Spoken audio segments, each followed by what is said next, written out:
Selamat pagi Pak Rudi dan teman-teman. Perkenalkan saya Yufi Angel dari jurusan Teknik Industri 2019. Pada hari ini saya ingin mempresentasikan mata kuliah manajemen pemasaran mengenai analyzing the marketing environment. Nah, yang pertama ada micro environment, di mana mempengaruhi kinerja maupun kemampuan pada perusahaan dalam melayani sebuah perusahaan, customer, suppliers, marketing intermediaries, customer market, competitors, dan publik. Macro environment ini dapat dikontrol guna mencapai tujuan yang diinginkan perusahaan. Hal ini akan dijelaskan lebih lanjut pada slide berikutnya. Nah, yang pertama itu ada company, di mana manajemen pemasaran harus bekerja sama dengan kelompok maupun departemen lain dalam perusahaan, supaya perusahaan dapat merancang dan melakukan rencana pemasaran dari perusahaan tersebut. Pada kali ini saya mengambil contoh PT Aqua Golden Mississippi Tbk, di mana perusahaan ini melakukan pemasaran tentu dibantu dengan departemen yang berhubungan dengan pemasaran. Seperti departemen pemasaran yang terdiri dari sales dan marketing, Departemen Keuangan, Departemen Produksi, dan Departemen Personalia. Dan dalam Departemen Pemasaran Sales dan Marketing dilakukan penentuan harga jual produk, sistem promosi supaya produk dapat mencapai target penjualan, lalu memonitoring seluruh jumlah stok dan order pada produk, melakukan evaluasi survei terhadap kepuasan pelanggan, dan sebagainya. Lalu dalam Departemen Keuangan memastikan pembelian barang mencapai target keuangan perusahaan sehingga perusahaan tidak mengalami kerugian. Kemudian Departemen Personalia itu maksudnya adalah melakukan perencanaan perekrutan karyawan dalam perusahaan yang harus sesuai dengan kebutuhan masing-masing departemen. Misalnya, jika ingin masuk ke Departemen Pemasaran, maka orang tersebut harus mengerti dasar-dasar dari melakukan pemasaran produk. Karena jika tidak memiliki ilmu pemasaran, perusahaan akan semakin kesulitan dalam merancang perencanaan pemasaran pada produk perusahaan. Maka dengan adanya interaksi atau kerjasama antar departemen akan menciptakan perusahaan yang cepat tanggap dalam hal pemasaran dan dapat membuat perusahaan menjadi lebih baik dan semakin maju. Nextnya ada suppliers, di mana merupakan penyediaan atau pemasok sumber daya yang diperlukan dalam melakukan produksi barang dan jasa pada perusahaan, sehingga perusahaan dapat memproduksi barang maupun jasa. Saya mengambil contoh Indomaret, di mana supplier pada Indomaret berperan penting. Karena apabila tidak terdapat pemasokan produk pada Indomaret, maka akan terjadi kerugian. Sehingga perlu adanya kesepakatan antara dua belah pihak dari pihak supplier dan pihak Indomaretnya. Maka akan terjadi hubungan yang baik yang menyebabkan Indomaret akan mendapatkan produk yang berkualitas. Indomaret menerima supplier dari berbagai jenis brand yang harus memenuhi persyaratan yang telah ditetapkan oleh Indomaret. Apabila cocok, maka barang akan disuplai pada Indomaret. Kemudian ada marketing intermediaries, di mana merupakan perantara yang digunakan oleh suatu perusahaan di mana dapat membantu perusahaan-perusahaan dalam menjalankan perusahaannya dalam hal seperti promosi produk mereka, penjualan akan semakin meningkat, dan sebagainya. Nah, saya mengambil contoh PT Indoplast. Nah, PT Indoplast ini itu merupakan perusahaan plastik industri di Indonesia, di mana dalam pelaksanaannya perusahaan ini menggunakan perantara, yaitu distributor. Distributor ini bertugas untuk mengirim barang produksi kepada distributor di kota-kota lainnya, seperti kota Solo, Semarang, Surabaya, dan Bandung, yang nantinya distributor yang ada di kota-kota tersebut akan menyalurkannya kepada konsumen. Nah, selanjutnya itu ada competitors, di mana merupakan persaingan yang tentu akan dialami oleh tiap perusahaan, karena perusahaan yang tertinggal akan kalah dengan pesaingnya apabila memiliki produk yang sama. Sehingga perusahaan tuh harus terus berkembang dan beradaptasi untuk dapat bersaing. Harus memberikan nilai kepada pelanggan, memberikan pelayanan yang bagus, dan sebagainya. Maka tentu diperlukan strategi yang sesuai dengan keinginan masyarakat luas, sehingga mereka tuh bisa tertarik untuk membeli atau menggunakan produk yang kita buat. Contohnya saya mengambil KFC dan AW.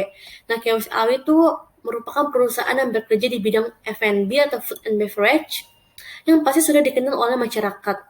Kedua perusahaan ini itu memiliki kesamaan, yaitu menjual fried chicken, burger, dan junk food lainnya. KFC sendiri tentu terkenal dengan ayam gorengnya, cream soup, dan burger, tapi hanya ada ayam atau ikan, tidak ada sapi.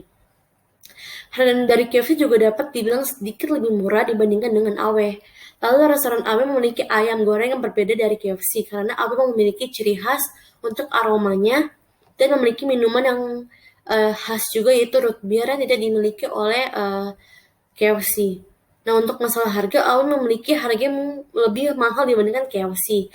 Maka dapat dilihat bahwa meskipun keduanya bersaing, apalagi dengan produk yang sama, tetapi mereka dapat bertahan sampai saat ini.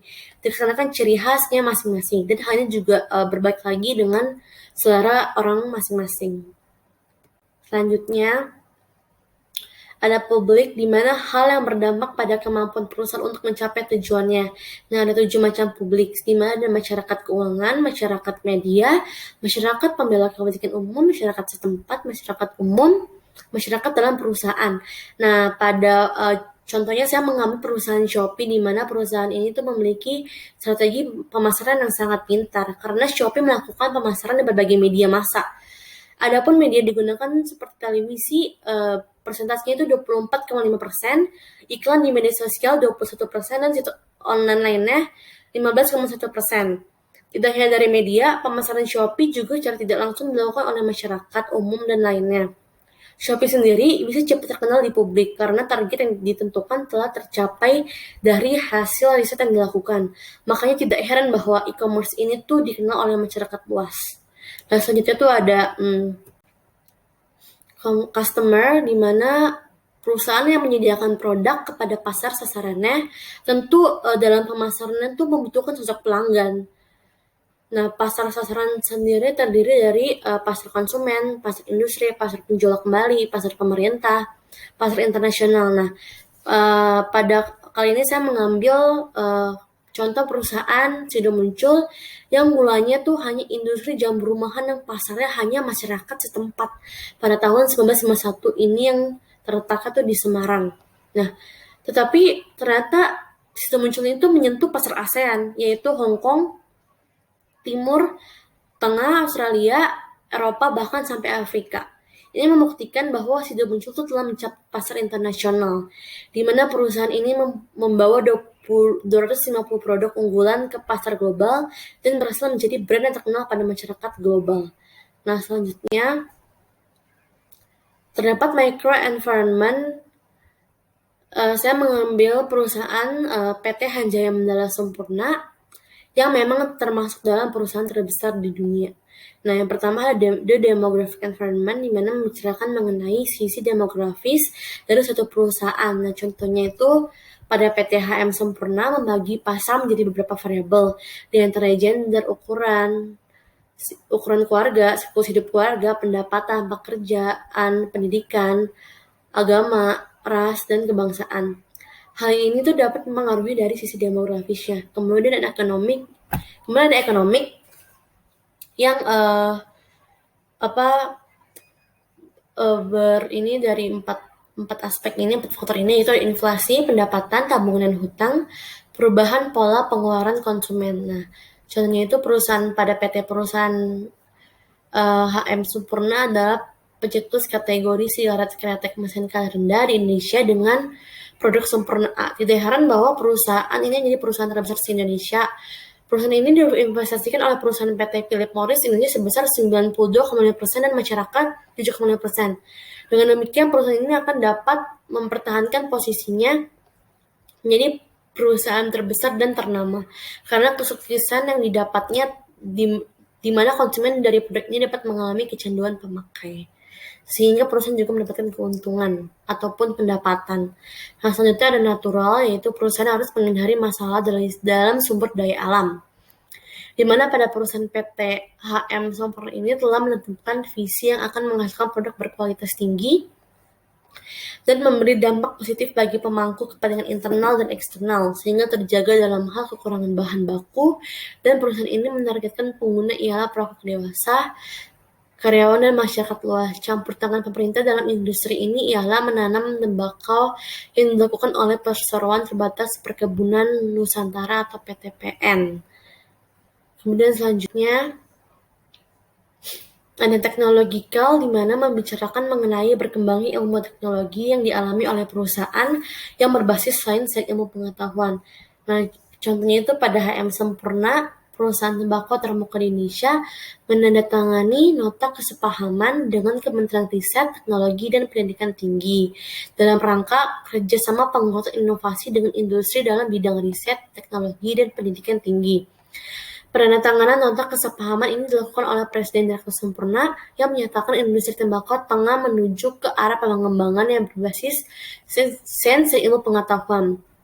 Dukungan dari Kemenristek-Dikti akan semakin memperkuat industri tembakau nasional yang memiliki peranan penting bagi penerimaan negara melalui pajak dan cukai, ketenagakerjaan, investasi, usaha kecil maupun menengah. Nah, selanjutnya ada politikal, di mana membicarakan mengenai hukum-hukum yang ditetapkan pada perusahaan dari pemerintah. Nah, contohnya itu pada perusahaan PT Sempurna ini ditinjau dari ketentuan perundang-undangan dalam bidang sosial lingkungan, pendidikan, ketenagakerjaan dan hukum. Implementasi tanggung jawab sosial perusahaan CSR pada PT HM Sempurna terlaksana ditinjau dari perundang-undangan yang berlaku, yaitu berdasarkan pada pasal 1 butir 3 dan pasal 74 ayat 2 Undang-Undang Nomor 40 Tahun 2007 tentang perseroan terbatas dan pasal-pasal lainnya. Kemudian ada kultural, di mana membicarakan mengenai kebudayaan dan sosial daripada perusahaan, hubungan sosial antar masyarakat maupun lingkungan. Nah, contohnya itu pada PT HM Sempurna sebagai salah satu perusahaan rokok besar di Indonesia telah melakukan tanggung jawab sosialnya. Ada program tanggung jawab sosial PT HM Sempurna, yaitu penanggulangan bencana alam merupakan salah satu bagian yang memilukan di Indonesia. Nah, tim Sempurna Rescue atau biasa disingkat dengan SAR telah dikerahkan untuk melakukan penanganan bencana alam di berbagai daerah di Indonesia. CSR di Indonesia dengan menggunakan istilah tanggung jawab sosial dan lingkungan, di mana perusahaan tidak hanya beroperasi untuk kepentingan perusahaan, tetapi memperhatikan kepentingan masyarakat dan apa yang dibutuhkan oleh masyarakat. Next, oke, sekian presentasi dari saya. Thank you for watching and God bless.